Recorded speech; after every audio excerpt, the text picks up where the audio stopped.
topic chosen for me today is that of dunya and what it's worth according to the Quran and Sunnah. We constantly feel the pressure to be more beautiful, earn more money, and be more popular in society today.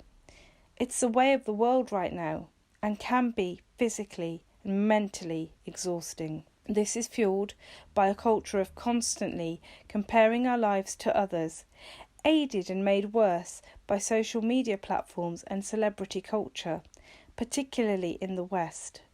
This results in a sense of dissatisfaction and unrest which can easily spiral into depression.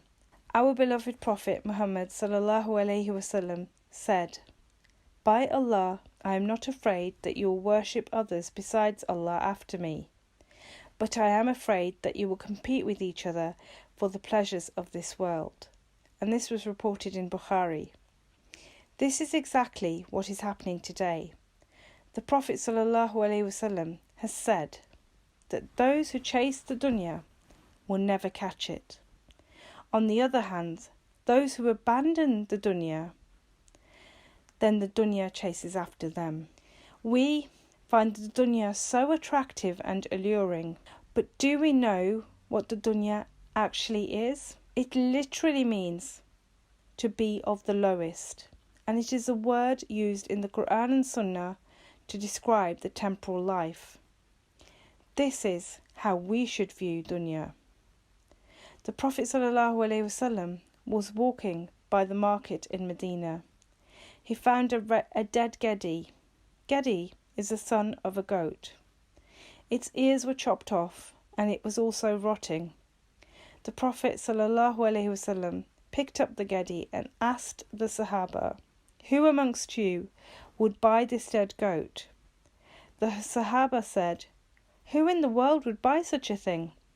It's dead, and even if it was alive, we will not take it because of the way it looks with the chopped ears, let alone whilst it's dead." The Prophet ﷺ replied, "The value of the dunya in the sight of Allah is lower than the dead goat." Thus we can see the dunya's utter lack of value, and this can be even more appreciated by the following hadith, in which it is stated that if the world to Allah were equal to a mosquito's wing, then he would not allow the disbeliever to have even a sip of water from it. And this is reported in Tirmidhi. A mosquito is tiny. Its wing is even smaller.